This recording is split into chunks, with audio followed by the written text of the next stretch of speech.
जैसा कि आपने बताया था कि कंप्यूटर में किसी प्रोग्राम पर कार्य करने के लिए ऑपरेटिंग सिस्टम की आवश्यकता होती है। क्या आप हमें ऑपरेटिंग सिस्टम के बारे में विस्तार से बता सकती हैं? बिल्कुल रोहन, चलो हम ऑपरेटिंग सिस्टम के बारे में विस्तार से विचार करते हैं। ऑपरेटिंग सिस्टम एक प्रोग्राम है जो कंप्यूटर के अन्य प्रोग्रामों से पारस्परिक संबंध स्थापित करने में हमारी सहायता करता है। ऑपरेटिंग सिस्टम के बिना कंप्यूटर बेकार है। कई तरह के ऑपरेटिंग सिस्टम उपलब्ध होते हैं।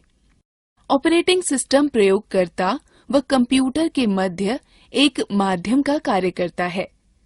सभी प्रोग्रामों को चलने के लिए ऑपरेटिंग सिस्टम की आवश्यकता होती है, परंतु ऑपरेटिंग सिस्टम स्वतः ही चालू होता है। कंप्यूटर को चालू करते ही ऑपरेटिंग सिस्टम स्वतः ही चालू हो जाता है। ऑपरेटिंग सिस्टम के मुख्य कार्य हैं: यह कंप्यूटर को नियंत्रित करता है और उसके सभी भागों को उचित संबंध में लाता है। यह उपयोगकर्ता व कंप्यूटर के मध्य पारस्परिक संबंधों को सुगम करता है। यह इनपुट व आउटपुट यंत्रों को नियंत्रित करता है। यह कंप्यूटर प्रोग्राम के निष्पादन को नियंत्रित करता है। यह कंप्यूटर की मुख्य मेमोरी के प्रयोग को व्यवस्थित रखता है। यह फाइलों को व्यवस्थित रखने व उनसे काम लेने में आपकी सहायता करता है।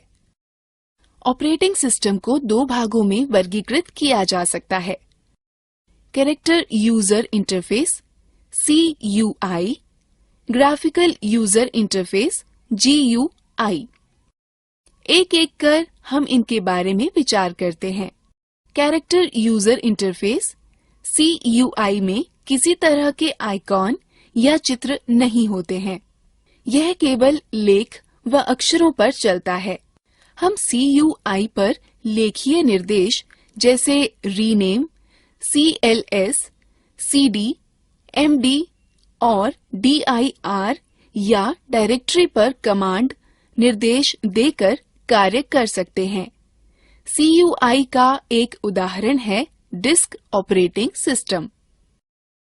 ग्राफिकल यूजर इंटरफेस GUI की पृष्ठभूमि चित्र वाली होती है और साथ-साथ बहुत सारे आइकॉन भी होते हैं। GUI के उदाहरण हैं Windows XP, Windows NT, Windows 7 और उबुंटू। GUI को पुनः दो भागों में विभाजित किया जा सकता है: सांपत्तिक मालिकाना सॉफ्टवेयर और स्वतंत्र या मुक्त सॉफ्टवेयर। मालिकाना सॉफ्टवेयर एक प्रकार का कंप्यूटर सॉफ्टवेयर है जिसकी अनुज्ञप्ति कॉपीराइट धारक के विशिष्ट कानूनी अधिकार के अधीन होती है।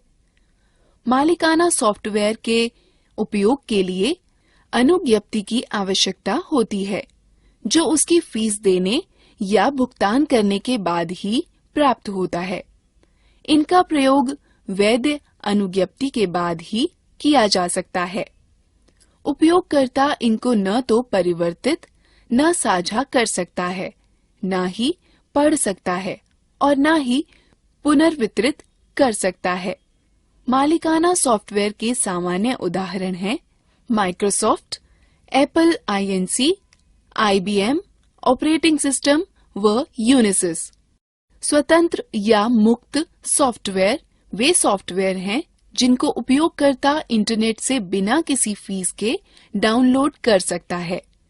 यह एक खुले लाइसेंस स्रोत के तहत उपलब्ध होते हैं, जो उपयोगकर्ता को सॉफ्टवेयर परिवर्तित करने, साझा करने और पुनर्वितरित करने की आजादी देता है। यद्यपि परिवर्तन करने के लिए कॉपीराइट अधिकार नहीं दिए गए होते हैं। स्वतंत्र या मुक्त सॉफ्टवेयर के सामान्य उदाहरण हैं यूनिक्स, लाइनक्स, ऑरोरा UX और हमें माइक्रोसॉफ्ट विंडोज के बारे में जानना चाहिए, जो कि सबसे ज्यादा प्रचलित ऑपरेटिंग सिस्टम है। अरे हाँ, मैंने माइक्रोसॉफ्ट विंडोज के बारे में बहुत सुना है। माइक्रोसॉफ्ट विंडोज माइक्रोसॉफ्ट द्वारा विकसित किए गए एवं बेचे गए ग्राफिकल इंटरफेस ऑपरेटिंग सिस्टम की श्रृंखला है।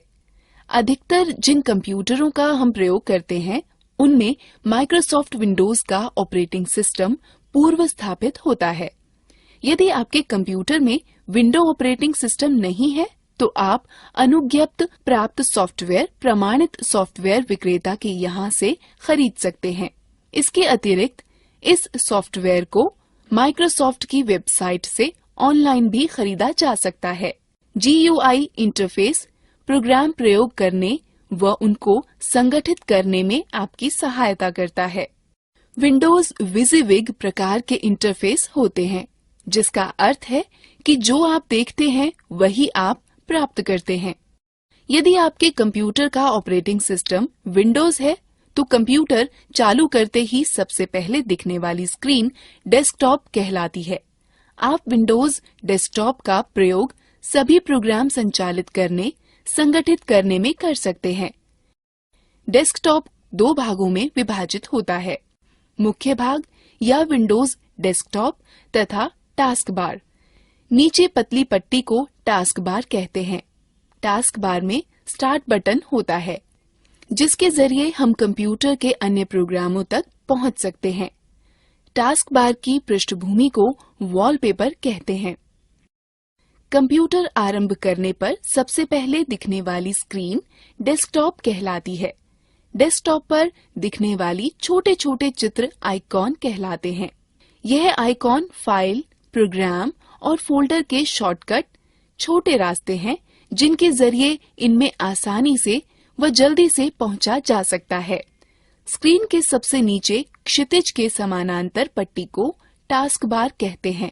टास्क बार पर एक और स्टार्ट बटन और दूसरी तरफ कई छोटे छोटे आइकॉन व शॉर्टकट होते हैं।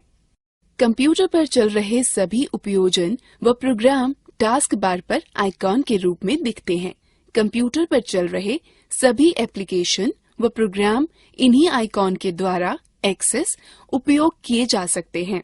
टास्क बार कंप्यूटर पर चल रहे विभिन्न प्रोग्रामों में एक से दूसरे पर जाने का रास्ता उपलब्ध कराता है। यदि बहुत सारे एप्लीकेशन प्रोग्राम चल रहे हों और टास्क बार पर सभी आइकॉनों के लिए स्थान कम हो तो एक तरह के आइकॉन एक समूह में आ जाते हैं। स्टार्ट बटन के द्वारा आप अन्य प्रोग्रामों व सिस्टम की अन्य उपयोगिताओं का प्रयोग कर सकते हैं।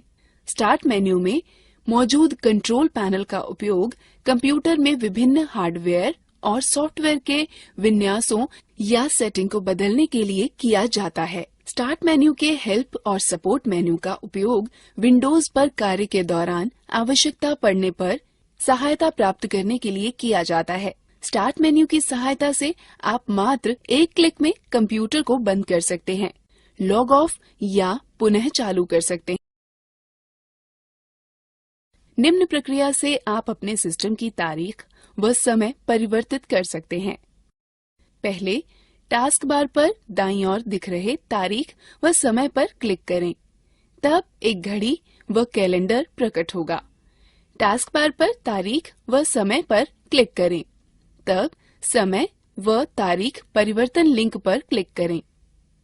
तत्पश्चात समय व तारीख परिवर्तन बटन पर क्लिक करें। समय व तारीख निर्धारित करें। समय व तारीख परिवर्तन को सुरक्षित करने के लिए हाँ पर क्लिक करें और समय व तारीख डायलॉग कोष्ठ पर वापस आएं। परिवर्तन सुरक्षित करने के लिए हाँ पर क्लिक करें। समय व तारीख डायलॉग कोष्ठ को बंद। डेस्कटॉप दर्शाने वाली स्क्रीन का वह भाग है जिसे आप कंप्यूटर लॉग ऑन करने पर देखते हैं। आइकॉनों के पीछे दिखने वाले चित्र दृश्य को वॉलपेपर अथवा डेस्कटॉप की पृष्ठभूमि कहते हैं। जब आप अपने कंप्यूटर को कुछ समय के लिए निष्क्रिय छोड़ देते हैं तो एक चित्र अथवा लेख की चलचित्र की प्रदर्शित होती है। इसे स्क्रीन सेवर कहते हैं। डेस्कटॉप की पृष्ठभूमि परिवर्तित करना। आप अपने कंप्यूटर के वॉलपेपर अथवा डेस्कटॉप की पृष्ठभूमि आइकॉनों को अपनी इच्छा के चित्र और दृश्य से बदल सकते हैं। पहला, डेस्कटॉप के खाली स्थान पर माउस का दायां राइट क्लिक बटन दबाएं। तत्पश्चात सूची के वैयक्तिक विकल्प पर क्लिक करें। तत्पश्चात डेस्कटॉप की पृष्ठभूमि लिंक पर क्लिक करें। तत्पश्चात चित्र का चयन करें और उसे डेस्कटॉप की पृष्ठभूमि की नियत करें। अंत में सेव या सुरक्षित बटन दबाकर परिवर्तनों को सुरक्षित करें। स्क्रीन सेवर नियत करना। यदि आप डेस्कटॉप की स्क्रीन सेवर परिवर्तित करना चाहते हैं तो यह प्रक्रिया अपनाएं। पहला, डेस्कटॉप के खाली स्थान पर उस माउस का दायां राइट क्लिक बटन दबाएं। तत्पश्चात सूची के वैयक्तिक विकल्प पर क्लिक करें। तत्पश्चात डेस्कटॉप की स्क्रीन सेवर लिंक पर क्लिक करें। तब स्क्रीन सेवर का ड्रॉप डाउन मेन्यू पर क्लिक कर सूची से स्क्रीन सेवर चुनें। तत्पश्चात स्क्रीन सेवर चालू करने के लिए वेट कॉम्बो बॉक्स से प्रतीक्षा समय के मिनट निर्धारित करें। तत्पश्चात प्रीव्यू बटन पर क्लिक कर स्क्रीन सेवर देखें। तब निर्धारित बटन पर क्लिक कर स्क्रीन सेवर को निर्धारित करें। अंत में सेव या सुरक्षित बटन दबाकर परिवर्तनों को सुरक्षित करें। अब रोहन, यह याद रखें कि एक कंप्यूटर में ऑपरेटिंग सिस्टम व व्यक्तिगत कार्यक्रमों के लिए उपलब्ध किसी सूचना को फाइल कहते हैं। एक फाइल एक दस्तावेज, चित्र, संगीत या चलचित्र हो सकती है। ढेर सारी फाइलों को एक स्थान पर रखने के लिए आप एक फोल्डर बनाते हैं। आप कंप्यूटर की किसी भी ड्राइव में फाइल या फोल्डर बना सकते हैं। फाइल या फोल्डर बनाने के पश्चात आप उसका नाम बदल सकते हैं, उसकी प्रतिलिपि बना सकते हैं, उसे कहीं और पेस्ट कर सकते हैं और उसे आवश्यकतानुसार मिटा भी सकते हैं। हम किसी ड्राइव में एक नया फोल्डर कैसे बनाते हैं? आसान है, बस निम्न प्रक्रिया अपनाओ। पहले स्टार्ट बटन को दबाकर स्टार्ट मेन्यू को खोलें। तब कंप्यूटर विंडो या विंडोज एक्सप्लोरर प्रदर्शित करने के लिए कंप्यूटर पर क्लिक करें। तब डी ड्राइव में उपलब्ध सामग्री देखने के लिए क्लिक डी ड्राइव पर क्लिक करें। तब नया फोल्डर बनाने के लिए मेन्यू बार में नए फोल्डर पर क्लिक करें। नए फोल्डर को नाम दे सकते हैं और एंटर दबाएं। आप फोल्डर के अंदर भी फोल्डर बना सकते हैं, जिसे सब फोल्डर कहते हैं। एक फोल्डर का चयन करें और उसे खोलें। उसमें खाली स्थान पर राइट क्लिक करें तो पॉपअप मेन्यू प्रकट होगा। उसमें सबसे पहले नया पर क्लिक करें और फिर फोल्डर चुनें। एक फोल्डर सृजित हो जाएगा। फाइल फोल्डर को खोलने के लिए निम्न का अनुसरण करें। पहले स्टार्ट बटन को दबा स्टार्ट मेन्यू को खोलें। तब कंप्यूटर विंडो या विंडोज एक्सप्लोरर प्रदर्शित करने के लिए कंप्यूटर पर क्लिक करें। तब डी ड्राइव में उपलब्ध सामग्री देखने के लिए डी ड्राइव पर क्लिक करें। तब जिस फोल्डर को आप खोलना चाहते हैं उस पर डबल क्लिक करें। उसे फोल्डर के अंदर जिस सब फोल्डर या फाइल को आप खोलना चाहते हैं पर डबल क्लिक करें। फाइल या फोल्डर को कैसे संरक्षित करें या नाम बदलें। जब आप डी ड्राइव में फोल्डर या सब फोल्डर या फाइल बनाते हैं तो स्वचालित रूप से न्यू फोल्डर या न्यू टेक्स्ट डॉक्यूमेंट के नाम से संरक्षित हो जाता है। फोल्डर या सब फोल्डर या फाइल का नाम बदलने के लिए उस पर राइट क्लिक करें। नए पॉपअप में नाम परिवर्तित करें, रीनेम चुनें। नया नाम लिखें और एंटर दबाएं। फोल्डर या सब फोल्डर या फाइल का नाम परिवर्तित हो जाएगा। विंडोज ऑपरेटिंग सिस्टम में कुछ सहायक सामग्री होती है जो अत्यंत उपयोगी होती हैं। हम इन उपयोगी सामग्रियों में से कुछ के विषय में सीखते हैं। इन उपयोगी सामग्रियों को देखने के लिए निम्न निर्देशों का पालन करें। पहले स्टार्ट बटन को दबाकर स्टार्ट मेन्यू को खोलें। तत्पश्चात माउस से ऑल प्रोग्राम पर चिन्हित करें। उसके बाद एक्सेसरीज पर क्लिक करें। यहाँ पर विभिन्न एक्सेसरीज की सूची होती है। संबंधित एक्सेसरीज पर क्लिक करें। पेंट का प्रयोग चित्रों को बनाने, परिवर्तित करने एवं फोटो देखने के लिए होता है। आप पेंट का प्रयोग रिक्त पेंट क्षेत्र में चित्रकारी करने अथवा मौजूदा चित्र में चित्रकारी करने में कर सकते हैं। आप चित्र की प्रति लेकर किसी अन्य प्रलेख पर चिपका या पेस्ट कर सकते हैं। हम पेंट का प्रयोग किस प्रकार करें? पेंट का उपयोग करने के लिए सर्वप्रथम स्टार्ट बटन को दबा स्टार्ट मेन्यू को खोलें। तत्पश्चात माउस से ऑल प्रोग्राम पर चिन्हित करें। उसके बाद एक्सेसरीज पर क्लिक करें। यहाँ पर विभिन्न एक्सेसरीज की सूची होती है। एक्सेसरीज पर क्लिक करें और पेंट को चुनाव करें। तब पेंट विंडो दिखने लगेगा। आप देखेंगे कि पेंट विंडो 4 भागों में विभाजित है। Paint button, quick access toolbar, drawing area एवं रिबन। पेंट बटन के साथ आप कई तरह के कार्य कर सकते हैं। पेंट बटन के विभिन्न विकल्प हैं।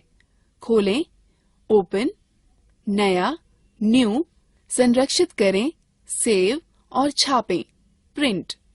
क्विक एक्सेस टूलबार अक्सर प्रयोग में लाए जाने वाले उपकरण जैसे सेव, रीडू और अंडू तुरंत उपलब्ध कराने में आपकी सहायता करता है।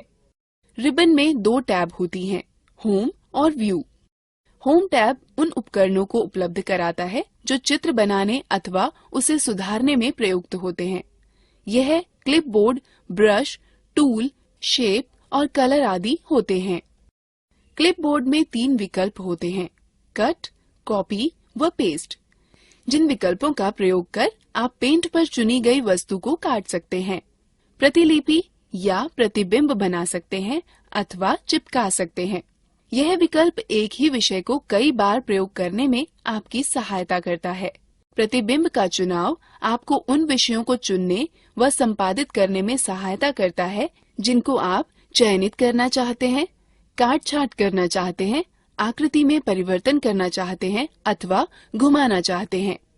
उपकरण, टूल का चयन आपको विभिन्न उपकरण उपलब्ध कराता है जिससे आप आकृति बना व संपादित कर सकते हैं।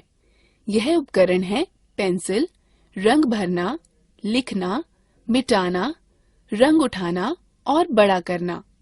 ब्रश में नीचे की ओर खुलने वाला एक मेन्यू होता है जिससे आप चित्र बनाने के लिए विभिन्न प्रकार के ब्रशों का चयन कर सकते हैं। आकृतियां विकल्प से आप अपने चित्र को विभिन्न आकृतियां दे सकते हैं। रंग विकल्प से आप अपने चित्र में विभिन्न रंग भर सकते हैं। दीदी, तुमने यह भी कहा था कि माइक्रोसॉफ्ट विंडो के विपरीत यहाँ मुफ्त ऑपरेटिंग सिस्टम भी उपलब्ध है। क्या तुम इसके बारे में और ज्यादा जानती हो? हाँ रोहन, लाइनक्स एक बहुत प्रसिद्ध मुक्त अथवा खुले स्रोत का ऑपरेटिंग सिस्टम है। यह सॉफ्टवेयर सबके लिए मुफ्त है और इंटरनेट से डाउनलोड भी किया जा सकता है। चलो हम इस पर नजर डालते हैं। लाइनक्स यूनिक्स ऑपरेटिंग सिस्टम एक बहुत ही जाना माना वर्जन है जो लाइनस टोरवाल्ड्स द्वारा विकसित किया गया है।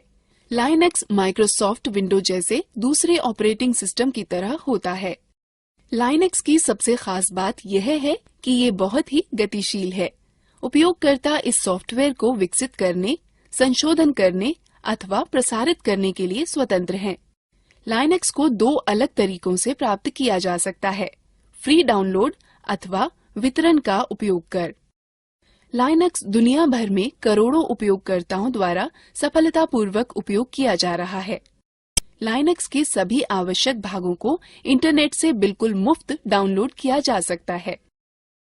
लाइनक्स उपयोग करने का एक वैकल्पिक रास्ता है जो विभिन्न कंपनियों द्वारा पेश किया जा रहा है और जिसमें विविध प्रकार के एप्लीकेशन व इंस्टॉल करने वाले प्रोग्राम जुड़े हैं जो लाइनक्स के अधिष्ठापन को आसान कर देते हैं। एक बहुत प्रसिद्ध लाइनक्स का वितरणकर्ता होता है जिसे अबंटू कहते हैं, जो कॉनिकल कंपनी द्वारा वितरित किया जाता है। अब हमें अबंटू के बारे में सीखना चाहिए। अबंटू एक स्वतंत्र मुक्त सॉफ्टवेयर प्लेटफॉर्म है जो स्मार्टफोन, टैबलेट और कंप्यूटर के द्वारा हर जगह चलाया जाता है। अबंटू में एक ग्राफिकल यूजर इंटरफेस या GUI होता है जो इसे विंडो अथवा एंड्रॉयड जैसे दूसरे प्रचलित ऑपरेटिंग की तरह बनाता है। अबंटू के वर्जन 12.10 डिफॉल्ट डेस्कटॉप वातावरण के रूप में यूनिटी का उपयोग करता है। यूनिटी डेस्कटॉप पृष्ठभूमि और 2 बार रखता है जिसे मेन्यू बार और लॉन्चर कहते हैं। मेन्यू बार डेस्कटॉप के शीर्ष पर स्थित क्षैतिज पट्टी है। लॉन्चर एक खड़ी पट्टी है जो मेन्यू बार के बाईं तरफ होती है। मेन्यू बार में सामान्य कार्य शामिल होते हैं जो उबुंटू 12.10 में उपयोग होते हैं। जो आइकन्स मेन्यू बार के दाहिने तरफ होते हैं उसे संकेतक क्षेत्र कहते हैं। कीबोर्ड सूचक आपके कीबोर्ड लेआउट चुनने और कीबोर्ड प्राथमिकताओं को बदलने की अनुमति देता है। संदेश सूचक में सभी सोशल एप्लीकेशन को शामिल किया जाता है जो तत्काल instant messenger client, email client, micro blogging application और दूसरे समान एप्लीकेशन को सम्मिलित रखता है। नेटवर्क सूचक आपको तारयुक्त अथवा तारमुक्त नेटवर्क को आसानी से जोड़ने और नेटवर्क कनेक्शन को प्रबंधित करने की अनुमति देता है। ध्वनि सूचक ध्वनि की मात्रा के रूप में अच्छी तरह से उपयोग अपने म्यूजिक प्लेयर और ध्वनि सेटिंग्स समायोजित करने के लिए एक आसान तरीका प्रदान करता है। घड़ी सही समय प्रदर्शित करती है और कैलेंडर समय और तारीख सेटिंग्स का उपयोग करने के लिए आसान तरीका उपलब्ध कराता है। यूजर मेन्यू आपको अलग अलग उपयोगकर्ताओं और ऑनलाइन सामग्री और उपयोगकर्ता खातों के बीच परिवर्तन करने की अनुमति देता है। एक सत्र या सेशन सूचक सिस्टम सेटिंग का उपयोग करने, सॉफ्टवेयर अपडेट करने, प्रिंटर डिवाइस को लॉक करने के लिए सेशन विकल्प प्रदान करने, सेशन से लॉग आउट होने, कंप्यूटर को पुनः आरंभ करने या पूरी तरह से बंद करने के लिए आसान तरीका उपलब्ध कराता है। एप्लीकेशन मेन्यू एक प्रणाली है जहां किसी एप्लीकेशन में विभिन्न कार्य जैसे परिवर्तन करने, देखने आदि को निष्पादित किए जा सकते हैं। अन्य GUI वातावरण के विपरीत यूटिलिटी में आवेदन मेन मेन्यू बार के बाईं ओर स्थित है। एक विशिष्ट आवेदन को देखने के लिए आप सूचक का प्रयोग करके डेस्कटॉप के मेन्यू बार पर आवेदन आइकन के लिए माउस को स्थानांतरित कर सकते हैं। यह डेस्कटॉप के मेन्यू बार में खुद को ऊपर रखकर एप्लीकेशन को सक्षम करेगा, इसलिए इस एप्लीकेशन को देखा और इस्तेमाल किया जा सकता है। माउस को मेन्यू बार से दूर ले जाने पर डेस्कटॉप फिर से दिखाई देने लगता है। यूटिलिटी का वह फीचर जो एप्लीकेशन दिखाता है, एप्लीकेशन के मेन्यू केवल जब जरूरत होती है, जब ये नेटबुक और लैपटॉप उपयोगकर्ताओं के लिए फायदेमंद होता है और इसे अधिक मुक्त वर्क स्पेस प्रदान करता है।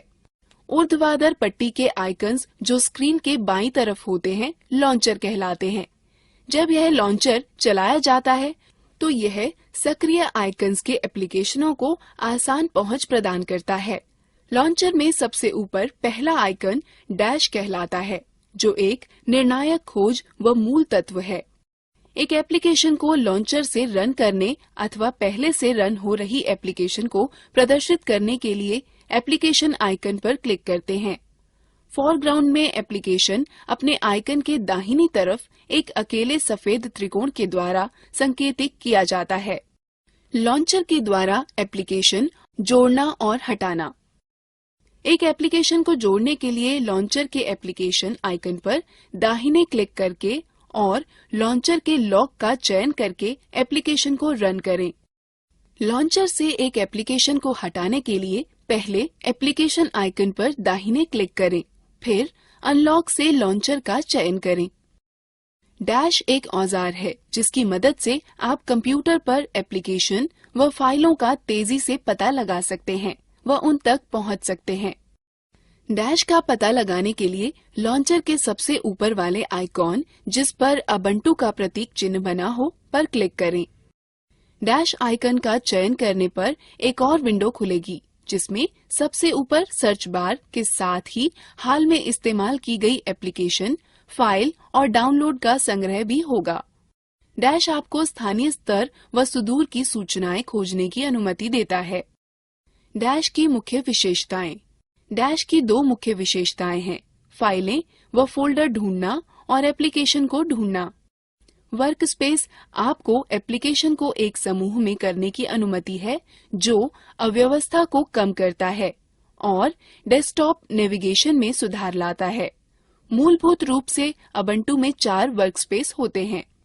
एक वर्कस्पेस से दूसरे वर्कस्पेस पर जाने के लिए लॉन्चर पर वर्कस्पेस स्विचर पर क्लिक करें।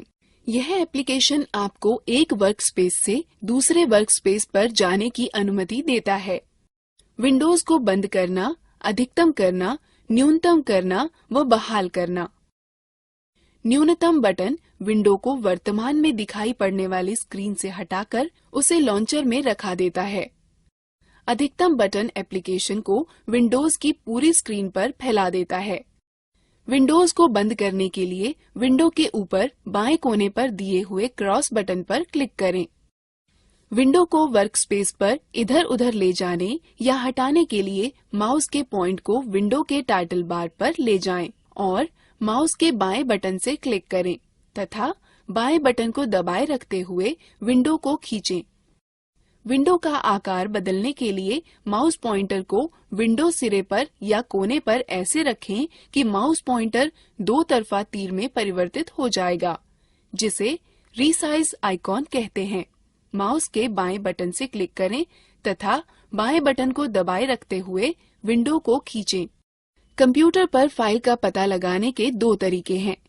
सीधे लॉन्चर के डैश के माध्यम से जिस फोल्डर में फाइल रखी गई हो का पता लगाकर उस तक पहुंचना, या सामान्यतः उपयोग में लाए जाने वाले फोल्डरों व हाल में ही प्रयुक्त फाइलों में फाइल व फोल्डर टूल का प्रयोग करना। गो मेन्यू सामान्यतः प्रयोग में आने वाली फोल्डरों की सूची होती है। गो में जाने के लिए अपने माउस को बार पर सबसे ऊपर ले जाएं और गो को चुनें। तब इस मेन्यू कंप्यूटर पर क्लिक करके अपने कंप्यूटर की फाइलें खोजें। यदि आप होम नेटवर्क स्थापित करते हैं तो आपको साझा की गई फाइल या फोल्डरों के लिए मेन्यू में आइटम मिल जाएगा। होम फोल्डर का प्रयोग व्यक्तिगत फाइलों को संग्रहित करने के लिए किया जाता है। यह उपयोगकर्ता के लॉगिन नाम से मेल खाता है। इसमें बहुत सारे वे फोल्डर होते हैं जो इंस्टॉलेशन के दौरान अपने आप बन जाते हैं।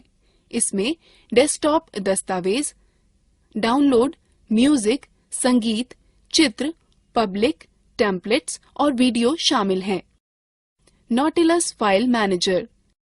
जैसे विंडो के पास फाइल व फोल्डरों को खोजने के लिए विंडो एक्सप्लोरर होता है, उसी प्रकार उबुंटू फाइल व फोल्डरों को खोजने के लिए डिफॉल्ट रूप से नॉटिलस फाइल मैनेजर का प्रयोग करता है।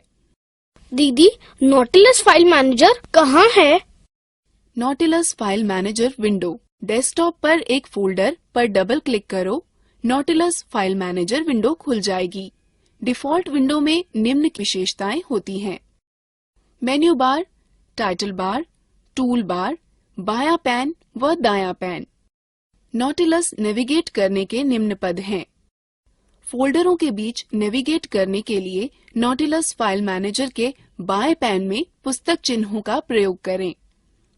वापस जाने के लिए पाथ बार में फोल्डर के नाम पर क्लिक करें। एक दिखने वाले फोल्डर पर डबल क्लिक आपकी उसे नेविगेट करने में सहायता करेगा। नॉटिलस के साथ फाइल को खोलने के लिए उसके आइकन पर डबल क्लिक करें अथवा आइकन पर दायां क्लिक करें और ओपन विथ के विकल्पों में एक को चुनें। नॉटिलस में एक नया फोल्डर बनाने व सेव करने के लिए पहले फाइल पर क्लिक करें और फिर क्रिएट न्यू फोल्डर पर क्लिक करें। उसके बाद बनने वाले डिफॉल्ट फोल्डर का नाम अनटाइटल्ड फोल्डर को इच्छानुसार नाम दें। यह नॉटिलस में सुरक्षित हो जाएगा। फाइल या फोल्डर को कॉपी करने या प्रतिलिपि बनाने के स्टेप्स हैं: पहले एडिट पर क्लिक करें, फिर आइटम पर क्लिक करें अथवा राइट क्लिक करें और पॉपअप मेन्यू से कॉपी चुनें। अब आप कॉपी की गई फाइल को इच्छित स्थान पर पेस्ट करें। कई नॉटिलस विंडोज का प्रयोग करना। आप निम्न प्रकार से कई नॉटिलस विंडो भी खोल सकते हैं। पहले फाइल बनाएं, तब न्यू विंडो पर क्लिक करें। यह नई विंडो खोलेगा और आपको फाइलों या फोल्डरों को दो स्थानों से ड्रैग करने की अनुमति देगा। नया टैब खोलने के लिए पहले फाइल पर क्लिक करें, फिर न्यू टैब। फाइल की ब्राउजिंग के लिए प्रयोग किए जाने वाले स्थान के ऊपर दो टैब युक्त एक नई पंक्ति खुलेगी। दूसरा पैन खोलने के लिए व्यू पर क्लिक करें, फिर एक्स्ट्रा पैन पर। यह आपको टैब या विंडो के मध्य स्विच किए बिना ही दो स्थानों पर एक साथ देखने की सुविधा देता है। आप नॉटिलस या डैश का प्रयोग कर फाइल या फोल्डर को खोज सकते हैं। पहले नॉटिलस में गो सर्च फॉर फाइल पर क्लिक करें या कंट्रोल के साथ F दबाएं। फिर जो खोजना चाहते हो उसे टाइप करें। डैश में सबसे ऊपर सर्च बार में आप केवल खोज का टर्म टाइप करें। उबुंटू में लिब्रे ऑफिस सबसे अधिक लोकप्रिय सुइट है जो डिफॉल्ट रूप से स्थापित होता है। यह भी वैसी ही कार्यप्रणाली उपलब्ध कराता है जैसे कि Microsoft Word, Excel, PowerPoint, सिर्फ इसके कि यह एक मुक्त स्वतंत्र सॉफ्टवेयर है। इन सभी एप्लीकेशनों तक लॉन्चर के द्वारा पहुंचा जा सकता है। इसमें निम्न घटक शामिल हैं जो दूसरे ऑपरेटिंग सिस्टम में अलग अलग नामों से पाए जाते हैं: writer, word processor, clack, spreadsheet, impress, presentation, draw, drawing sheet, base, database, math, equation editor. क्या मुक्त स्वतंत्र सॉफ्टवेयर के विषय में सीखना मजेदार नहीं था? चलो अब हम लोग मजेदार गतिविधि में भाग लेंगे। दीदी, क्या मोबाइल फोन व टैबलेट भी कंप्यूटर की तरह ऑपरेटिंग सिस्टम रखते हैं? हाँ रोहन, आजकल मोबाइल फोन व टैबलेट भी पर्सनल कंप्यूटर के ऑपरेटिंग सिस्टम की खूबियाँ रखते हैं। साथ ही साथ अन्य खूबियाँ जैसे touch screen, cellular, Bluetooth, wifi, GPS mobile, navigation, camera, video camera, speech recognition, आवाज रिकॉर्डर, म्यूजिक प्लेयर व अन्य विशेषताएं। अधिकांश मोबाइल फोनों में एंड्रॉयड, विंडोज अथवा सिम्बियन ऑपरेटिंग सिस्टम होता है। ओह, मैं मोबाइल फोनों के विषय में और बहुत कुछ जानना चाहता हूँ। क्या आप मुझे सिखा सकती हैं? हाँ बिल्कुल, चलो यहाँ से शुरू करते हैं कि एक मोबाइल फोन में विभिन्न सुविधाओं का प्रयोग कैसे करते हैं। सबसे पहले यह सीखते हैं कि मोबाइल फोन से कॉल कैसे करते हैं। कॉल करने के लिए कीपैड पर फोन नंबर टाइप करें। यदि आपके पास स्मार्टफोन है तो होम स्क्रीन पर फोन आइकन पर जाएं और उस पर टैप दें। आप स्क्रीन पर नंबर पैड देखेंगे। जिस नंबर पर आप बात करना चाहते हैं उसे टाइप करें। उसके बाद बाईं तरफ हरा बटन अथवा उत्तर बटन दबाएं। स्मार्टफोन होने पर हरे बटन पर टैप दें। स्क्रीन दर्शाएगी कि नंबर डायल हो रहा है कि कनेक्ट हो रहा है। इस तरह आप कॉल कर सकते हैं। कॉल समाप्त करने के लिए लाल बटन दबाएं अथवा लाल बटन पर टैप दें। अब हम सीखते हैं कि कॉल का उत्तर कैसे दें अथवा निरस्त कैसे करें। जब आपके फोन की घंटी बजे तो उत्तर देने के लिए हरा बटन दबाएं। स्मार्टफोन होने पर बाएं से दाएं स्वाइप करें। कॉल निरस्त करने के लिए लाल बटन दबाएं। स्मार्टफोन होने पर दाएं से बाएं स्वाइप करें। हम पिछले मिलाए गए नंबर पर कॉल कैसे कर सकते हैं? आसान है। पहले होम स्क्रीन पर बाईं तरफ के हरे बटन को दबाएं। यह सभी डायल किए गए, प्राप्त किए गए व छूटे नंबरों की सूची दिखाएगा। स्मार्टफोन होने पर फोन आइकन पर टैप दें। यह सभी डायल किए गए, प्राप्त किए गए व छूटे नंबरों की सूची दिखाएगा। उसके पश्चात नंबर चुनें और हरा बटन दबाएं। इसी तरह स्मार्टफोन होने पर नंबर पर टैप दें। नंबर की डायल होने लगेगा। आप कॉल इतिहास इस तरह देख सकते हैं। पहले स्टैंड बाय मोड में मेन्यू दबाएं। स्मार्टफोन होने पर फोन आइकन पर टैप दें। तब कॉल रजिस्टर या कॉल इतिहास या कॉल लॉग चुनें। उसके बाद यह प्राप्त कॉल, छूटी कॉल, डायल की गई कॉल के 3 टैब दिखाएगा। फिर जिस टैब को आप देखना चाहते हैं उस पर क्लिक करें। यह आपको कॉलों की सूची, समय व तिथि के साथ दिखाएगा। स्मार्टफोन होने पर सभी कॉलें एक ही सूची में दिखेंगी। हरा तीर प्राप्त कॉलें, नीला तीर डायल की गई कॉलें व लाल तीर छूटी कॉलें दर्शाता है। आप नंबर पर कॉल कर सकते हैं। नंबर को संपर्क बुक में सुरक्षित कर सकते हैं या उस पर संदेश भेज सकते हैं। फोन में ध्वनि का स्तर को निम्न रूप से अनुकूल करते हैं। सबसे पहले फोन की मुख्य स्क्रीन में मेन्यू बटन दबाएं, फिर विकल्प मेन्यू में सेटिंग पर क्लिक करें। उसके बाद सेटिंग मेन्यू में साउंड या ऑडियो विकल्प चुनें। उसके बाद साउंड मेन्यू में वॉल्यूम विकल्प ढूंढें। रिंगर या रिंगटोन में वॉल्यूम कंट्रोल पाए जाते हैं। अंत में स्पीकर विकल्प पर चुनें व कीपैड को ऊपर नीचे कर वॉल्यूम लेवल सेट करें। आपके स्मार्टफोन में आवाज नियंत्रित करने वाले बटन बाहर होते हैं। मात्र इधर उधर दबाकर आवाज की प्रबलता नियंत्रित की जाती है।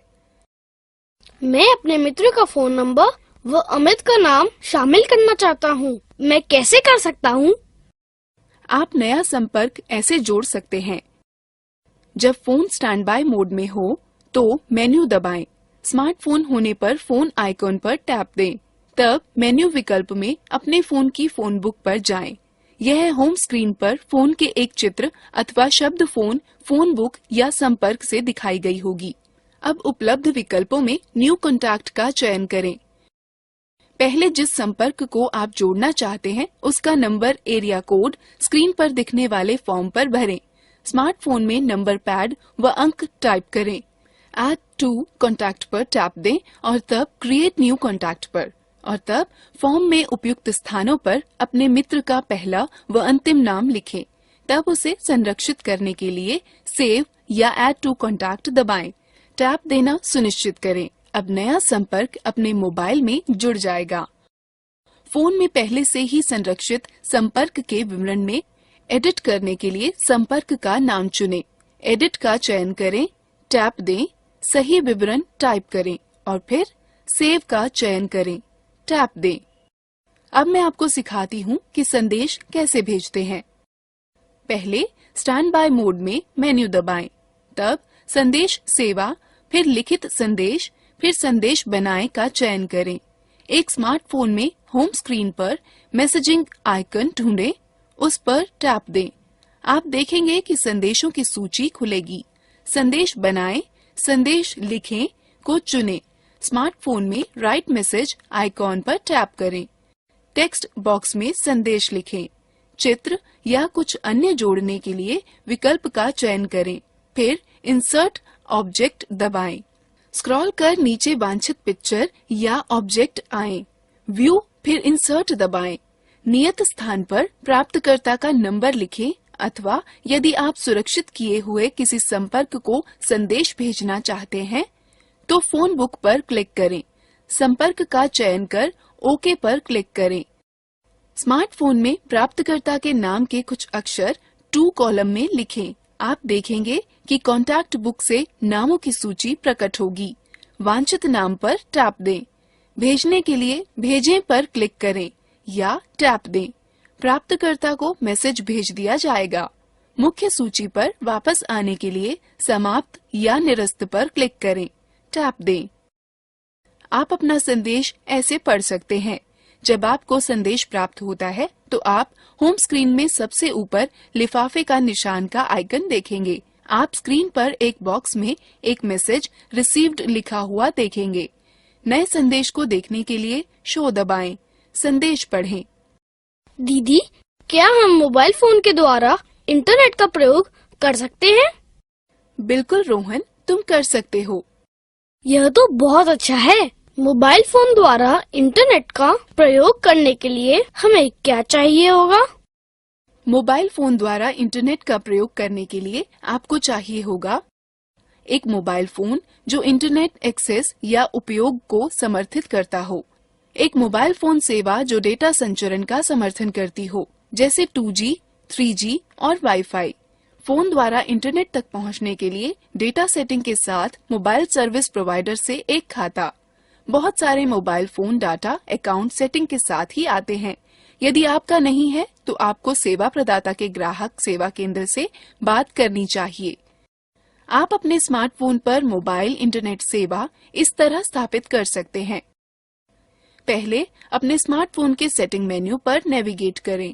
स्मार्टफोनों में यह ऐप्स मेन्यू के सेटिंग आइकॉन के माध्यम से या कभी-कभी नोटिफिकेशन बार के माध्यम से किया जा सकता है। सेटिंग मेन्यू में आपको वायरलेस व नेटवर्क सेटिंग्स खोजनी होगी। ज्यादातर उपकरणों में मोर या मोर सेटिंग्स बटन जो भी उपलब्ध हो उस पर क्लिक करें। जब वायरलेस और नेटवर्क सेटिंग हो जाती है तो आप इंटरनेट, वाईफाई या मोबाइल नेटवर्क के माध्यम से जोड़ सकते हैं। वाईफाई से जुड़ने के लिए निम्न पदों का अनुसरण करें। पहले सेटिंग विकल्प से अथवा नोटिफिकेशन मेन्यू में वाईफाई बटन को क्लिक करके वाईफाई विकल्प को चालू करें। तब आपको उपलब्ध इंटरनेट नेटवर्कों की सूची दिखाई देगी। यदि आपने वाईफाई नेटवर्क पहले से ही सेव कर रखा है तो यह ऑटोमेटिक ही जुड़ जाएगा। अन्यथा आपको वाईफाई नेटवर्क जिसे आप जोड़ना चाहते हैं चुनना होगा।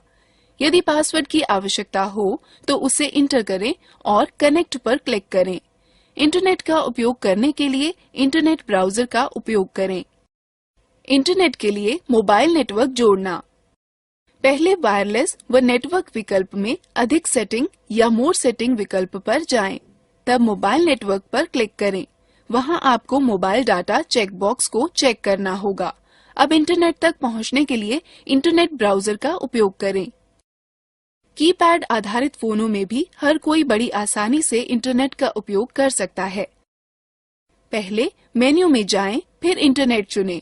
तब या तो होम पेज का चयन करें, अन्यथा होम स्क्रीन में 0 को कुछ क्षण के लिए दबाकर रखें। उसके पश्चात वेब एड्रेस एंटर करें और गो टू एड्रेस का चयन करें। तब एड्रेस एंटर करें और ठीक है का चयन करें। वेब खोजने के लिए यदि आप पहली बार सर्च कर रहे हों तो सर्च का चयन करें और खोजे जाने वाले विषय को दर्ज करें और सर्च का चयन करें। मेरे मोबाइल में रेडियो है, मैं उसे कैसे सुन सकता हूँ? रेडियो सुनने के लिए पहले स्टैंड बाय मोड में मेन्यू दबाएं, तब मीडिया और फिर रेडियो पर जाएं। स्मार्टफोन होने पर मेन्यू में रेडियो आइकॉन पर टैप दें, फिर फोन को संगत हेडसेट से जोड़ें। यह एक एंटीना की तरह कार्य करता है। उसके बाद ऑटोमेटिक अथवा मैनुअल ट्यूनिंग विकल्प का चयन करके जो रेडियो चैनल आप सुनना चाहते हैं का चयन करें। चैनल सेव करें का विकल्प चुन चैनल सुरक्षित करें। तब ऊपर नीचे स्क्रॉल कर वॉल्यूम सेट करें। रेडियो बंद करने के लिए विकल्प फिर बंद करें का चयन करें। टैप दें। मुझे यह भी बताने दें कि मोबाइल फोन पर गाना कैसे बजाते हैं। पहले स्टैंड बाय मोड में मेन्यू दबाएं, तब फोन में उपलब्ध एप्लीकेशन को देखने के लिए मल्टीमीडिया मेन्यू खोलें। म्यूजिक एप्लीकेशन मीडिया या गैलरी के रूप में दर्शाया गया हो सकता है। तब म्यूजिक या साउंड का चयन करें। स्मार्टफोन होने पर मेन्यू में रेडियो आइकॉन पर टैप दें। अपने मीडिया प्लेयर पर उपलब्ध गाने ब्राउज करें व उनमें से अपनी डिवाइस पर बजाने के लिए एक का चयन कर बजाएं। गाना बजना रोकने अथवा उसे पुनः बजने देने के लिए प्ले, पॉज प्ले को दबाएं, टैप दें। एक ही बटन प्ले और पॉज के लिए कार्य करता है। म्यूजिक प्लेयर से निकलने के लिए बाईं तरफ के लाल बटन को दबाएं। स्मार्टफोन में पॉज बटन टैप दें। आपको अपने फोन पर गाने स्टोर करने के लिए मेमोरी कार्ड की आवश्यकता होगी। अब यहाँ कुछ तरीके हैं कि मोबाइल फोन से फोटो कैसे लें। पहले स्टैंड बाय मोड में मेन्यू दबाएं, तब मीडिया चुनें और फिर कैमरा चुनें। स्मार्टफोन होने पर कैमरा आइकॉन ढूंढकर उस पर टैप दें, तब डिस्प्ले स्क्रीन को व्यू फाउंडर की तरह प्रयोग करें। ऊपर नीचे खिसकाकर जूम इन और जूम आउट कर सकते हैं। स्मार्टफोन में अपनी उंगलियों की चुटकी को फैलाकर अथवा सिकोड़कर स्क्रीन को फैलाकर डिस्प्ले का आकार बड़ा व छोटा कर सकते हैं। फोटो लेने के लिए सिलेक्ट या हाँ बटन का चयन करें। स्मार्टफोन में कैमरा आइकॉन ढूंढकर उस पर टैप कर फोटो खींचें। सेव बटन को दबाकर फोटो सेव करें। स्मार्टफोन में फोटो एल्बम या गैलरी में स्वयं ही सेव हो जाती है। यह कुछ तरीके हैं जिससे वीडियो रिकॉर्ड किया जा सकता है। मेन्यू में जाकर फोटो और फिर वीडियो कैमरे का चयन करें।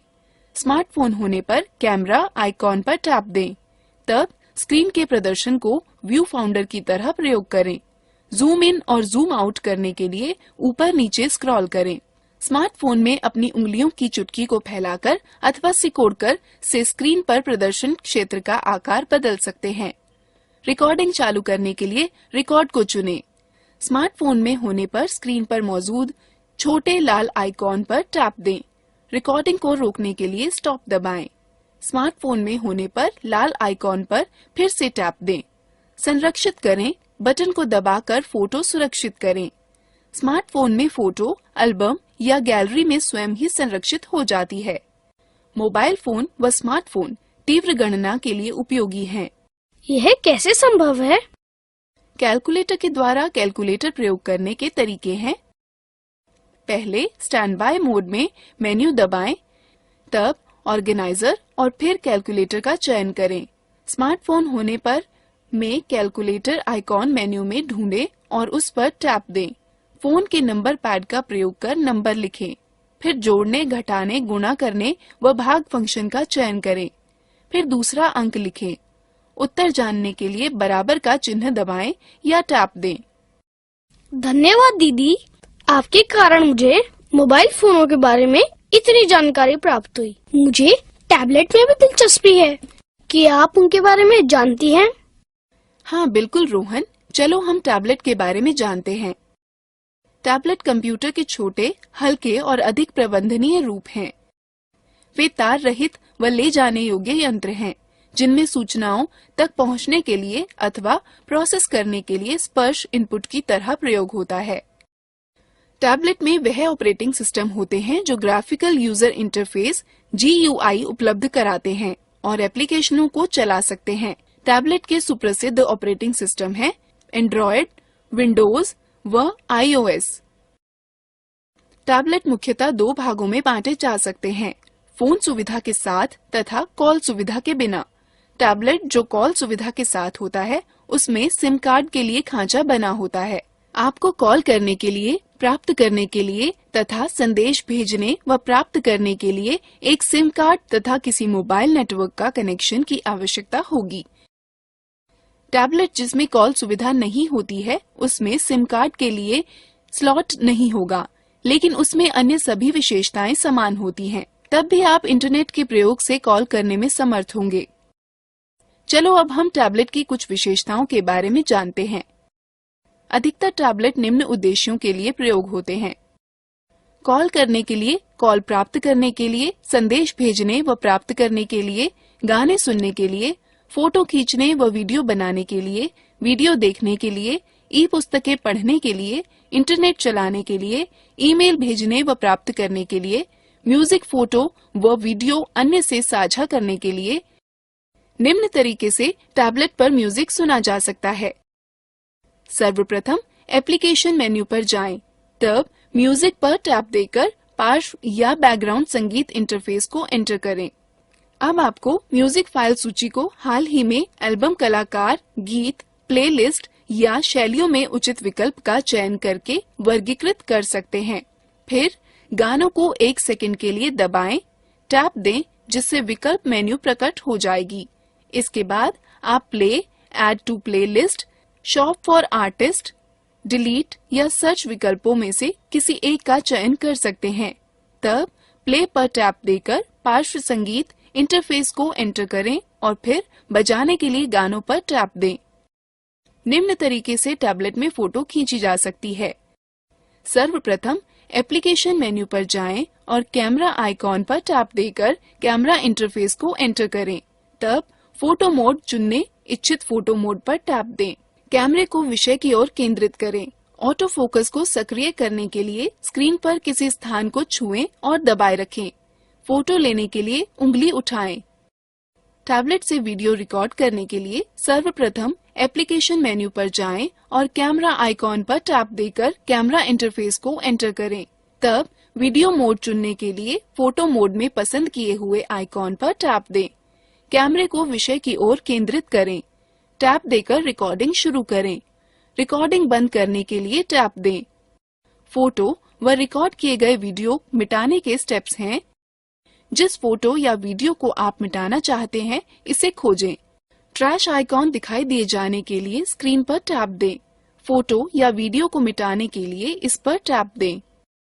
आप फोटो और वीडियो इस तरह देख सकते हैं। पहले एल्बम ढूंढकर उस पर टैप दें, फिर जिस फोटो या वीडियो को देखना चाहते हैं उस पर टैप दें। आगे की फोटो देखने के लिए बाईं ओर धकेलें तथा पीछे की फोटो या वीडियो देखने के लिए दाईं ओर धकेलें। वीडियो देखने के लिए निम्न का अनुसरण करें। मेन्यू से पिक्चर अथवा एल्बम टैब खोलें। अब ग्रिड व्यू अथवा लिस्ट व्यू का प्रयोग कर जिस वीडियो को आप देखना चाहते हैं उसे खोलें। जिस वीडियो को आप देखना चाहते हैं उस पर टैप दें। यदि प्लेबैक नियंत्रण प्रदर्शित नहीं हो रहे हैं तो उन्हें देखने के लिए स्क्रीन पर टैप दें। वीडियो रोकने के निम्न पद हैं। जब वीडियो चल रहा हो तो प्लेबैक नियंत्रण देखने के लिए स्क्रीन पर टैप दें। उसके बाद वीडियो को रोकने या चलाने के लिए पॉज या रीस्टार्ट पर टैप दें। वीडियो पीछे करना अथवा तेजी से आगे बढ़ाने के पद हैं।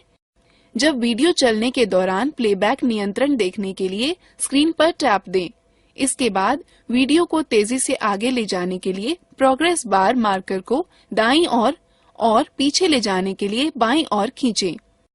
टैबलेट में ई बुक पढ़ने के लिए पहले टैबलेट में इंस्टॉल किए हुए डिफॉल्ट बुक रीडर पर जाएं। फिर बुक रीडर आइकॉन पर टैप दें। उसके बाद पूर्व स्थापित किताबों में से जो किताब पढ़नी हो उसका चयन करें। फिर किताब पढ़ना प्रारंभ करने के लिए बुक्स आइकॉन पर टैप दें। मैंने सुना है कि आप टैबलेट से ईमेल भेज व प्राप्त कर सकते हैं। हाँ रोहन, टैबलेट पर इंस्टॉल किए हुए विशिष्ट एप्लीकेशनों का प्रयोग करके लगभग सभी पॉपअप या IMAP ईमेल पतों का उपयोग ईमेल भेजने व प्राप्त करने के लिए कर सकते हैं। चलिए हम आपको टैबलेट में ईमेल लिखने के तरीकों के बारे में बताते हैं। मेन्यू में इंटरनेट ब्राउजर आइकॉन पर क्लिक करें, फिर ईमेल आइकॉन पर क्लिक करें। एक विंडो खुलेगी जिसके शीर्ष पर एक क्षैतिज बार होगा। जिस ईमेल सर्विस प्रदाता का उपयोग करना चाहते हो उसका URL एंटर करें। उदाहरण के लिए www.gmail.com। अब दिए गए स्थान पर यूजर नेम व पासवर्ड डालें व साइन इन पर टैप दें। यहाँ इस पृष्ठ पर कंपोज या राइट न्यू पर टैप दें। नई विंडो में सेवा में के क्षेत्र में प्राप्तकर्ता का ईमेल ID एंटर करें। विषय के क्षेत्र में विषय एंटर करें। बीच के खाली स्थान में संदेश एंटर करें। तत्पश्चात सेंड आइकॉन पर टैप दें। प्राप्त ईमेल को पढ़ने के लिए पहले जब आपको कोई ईमेल प्राप्त होगी तो स्क्रीन पर सबसे ऊपर एक लिफाफा बनकर आएगा। आइकॉन को देखने के लिए स्क्रीन को नीचे खिसकाएं। यथाक्रम मेन्यू में ईमेल भेजने वाले के आइकन पर जाएं। अब आइकॉन पर टैप दें। स्क्रीन पर आपका मेल इनबॉक्स खुल जाएगा। ईमेल पर टैप दें और उसे पढ़ें। हम किसी फाइल को टैबलेट पर कैसे ढूंढते हैं? टैबलेट में फाइल या फोल्डर ढूंढने के दो तरीके हैं। आप या तो टैबलेट पर स्थापित फाइल मैनेजर का प्रयोग करें या तो होम स्क्रीन पर स्थित ऑनलाइन सर्च इंजन का प्रयोग करें। फाइल मैनेजर का प्रयोग करके होम स्क्रीन पर फाइल मैनेजर या फाइल ब्राउजर ऐप ढूंढें। उस पर टैप दें। यह सबसे ऊपर माय फाइल दिखाएगा। सूची से वांछित फाइल या फोल्डर को ढूंढें। उसे खोलने के लिए उस पर टैप दें। सर्च इंजन का प्रयोग करके होम स्क्रीन पर मैग्नीफाइंग ग्लास की तरह दिखने वाले सर्च आइकॉन को ढूंढें। उस पर टैप दें जिससे एक नई विंडो प्रकट होगी। आप देखेंगे कि उस पर एक क्षैतिज टैब में सर्च लिखा होगा। उसमें जो सूचना आप ढूंढना चाहते हैं उसके पहचान शब्द लिखें। ऑनलाइन सर्च का परिणाम स्क्रीन पर आ जाएगा। इसको खोलने के लिए वांछित पर टैप दें। हम टैबलेट से संदेश कैसे भेज सकते हैं? टैबलेट से संदेश भेजने के लिए निम्न पदों का अनुसरण करें। होम स्क्रीन पर मैसेजिंग आइकॉन ढूंढें अथवा मेन्यू आइकॉन पर टैप दें। सभी एप्लीकेशनों में मैसेजिंग आइकॉन ढूंढें। मैसेजिंग आइकॉन पर टैप देने पर आप प्राप्त संदेशों की सूची देखेंगे। राइट न्यू आइकॉन खोजें जो कि स्क्रीन पर एक लिफाफे के साथ जमा के चिन्ह अथवा पेंसिल के साथ जमा के चिन्ह द्वारा प्रदर्शित किया गया होगा। उस पर टैप दें। टू कॉलम में प्राप्तकर्ता के नाम के कुछ शब्द लिखें। आप कॉन्टैक्ट बुक से कुछ नामों की सूची देखेंगे। वांछित नाम पर टैप दें। वह नाम 2 कॉलम में छप जाएगा। राइट मैसेज पर टैप दें और अपना संदेश लिखना प्राप्त करें। संबंधित आइकॉन पर टैप दें। आप फाइल, दस्तावेज, फोटो या म्यूजिक फाइल अपने संदेश के साथ जोड़ सकते हैं। सेंड आइकॉन पर टैप दें। आपका संदेश भेज दिया जाएगा। इस प्रकार आप प्राप्त किया हुआ संदेश पढ़ सकते हैं। जब आपको संदेश प्राप्त होगा तो स्क्रीन के ऊपर आपको मैसेजिंग आइकॉन दिखाई देगा अथवा होम स्क्रीन के मैसेजिंग आइकॉन पर एक अंक लिखा पाएंगे जो कि प्राप्त नए संदेशों की संख्या दर्शा रहा होगा। उस पर टैप दें। यह मैसेजिंग विंडो खोलेगा जिसमें प्राप्त हुए संदेशों की सूची होगी। जो संदेश आप पढ़ना चाहते हो उस पर टैप दें। हम टैबलेट के द्वारा इंटरनेट कैसे चला सकते हैं? बिल्कुल, मोबाइल की ही तरह टैबलेट के द्वारा इंटरनेट दो तरह से चला सकते हैं। पहला, वाईफाई से जोड़कर टैबलेट वाईफाई निम्न रूप से जोड़ा जाता है। पहला, आप अपने टैबलेट के सेटिंग मेन्यू में जाएं। वाईफाई का विन्यास या कॉन्फ़िगरेशन चित्र में दिया है। आपको उपलब्ध इंटरनेटवर्कों की सूची दिखाई देगी। आपको वाईफाई नेटवर्क चुनना होगा जिससे आप जुड़ना चाहते हैं। यदि पासवर्ड की आवश्यकता हो तो पासवर्ड डालें और कनेक्ट पर क्लिक करें। इंटरनेट ब्राउजर का प्रयोग कर इंटरनेट चलाएं। आप टैबलेट को मोबाइल नेटवर्क के द्वारा भी इंटरनेट से जोड़ सकते हैं। इसका तरीका यह है। पहले यह सुनिश्चित करें कि आपके टैबलेट में मोबाइल नेटवर्क वाला सिम कार्ड है। तब टैबलेट के द्वारा इंटरनेट से जोड़ें। आप नोटिफिकेशन बार को नीचे खींच सकते हैं और मोबाइल डाटा विकल्प का चयन कर सकते हैं, या आप वायरलेस नेटवर्क विकल्प में मोर सेटिंग्स में जा सकते हैं। तब मोबाइल नेटवर्क बटन पर क्लिक करें, जहां आपको मोबाइल डाटा चेक बॉक्स को चेक करना होगा। एक बार क्लिक किए जाने के पश्चात आपका टैबलेट मोबाइल नेटवर्क प्राप्त करना शुरू कर देगा। इंटरनेट चलाने के लिए इंटरनेट ब्राउजर का प्रयोग करें। दीदी, आपने कहा था कि कुछ टैबलेट फोन की तरह भी प्रयोग किए जा सकते हैं। हम यह कैसे कर सकते हैं? जब आपका टैबलेट बंद हो तो आपको उसके सिम कार्ड स्लॉट में वैध जीएसएम सिम कार्ड डालना होगा। चलो हम देखते हैं कि टैबलेट से फोन कॉल कैसे कर सकते हैं। होम स्क्रीन पर रिसीवर आइकॉन पर टैप दें। आप जो फोन करना चाहते हैं उसके नंबरों को दबाएं। रिसीवर आइकॉन पर टैप दें। उसके बाद जब वह जुड़ जाएगा तो आप बात कर सकते हैं। यदि आप संपर्क पुस्तिका अथवा संपर्क सूची से किसी को फोन करना चाहते हैं तो निम्न पदों का अनुसरण करें। पहले अपने टैबलेट की फोन बुक अथवा संपर्क सूची में जाएं।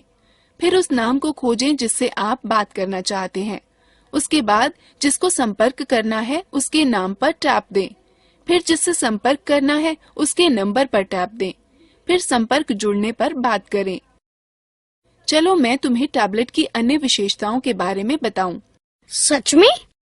रोहन, टैबलेट में कई भाषाएं संचित होती हैं। आप टैबलेट को जिस भाषा में चलाना चाहते हैं उस भाषा का चयन कर सकते हैं।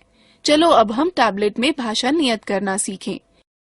पहले एप्लीकेशन मेन्यू में सेटिंग पर टैप दें और सूची में से भाषा व एंटर करें का चयन करें। फिर भाषा पर टैप दें और आप भाषाओं की सूची देखेंगे। उसके बाद वांछित भाषा पर टैप दें और वह भाषा तुरंत ही सेट हो जाएगी।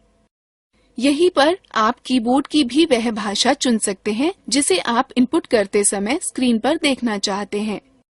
तिथि व समय नियत करने के लिए निम्न पदों का अनुसरण करें।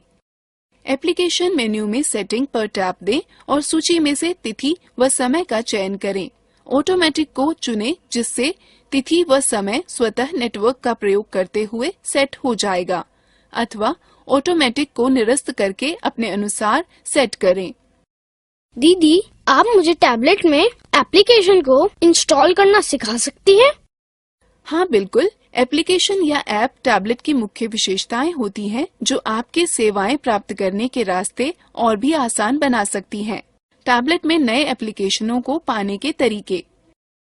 पहले टैबलेट के मेन्यू विकल्प में जाएं और फिर मेन्यू में प्ले स्टोर विकल्प पर टैप दें। यदि शुल्क रहित एप्लीकेशन है तो आप केवल इंस्टॉल बटन पर टैप दें और आपका टैबलेट स्वतः एप्लीकेशन को डाउनलोड व इंस्टॉल कर देगा।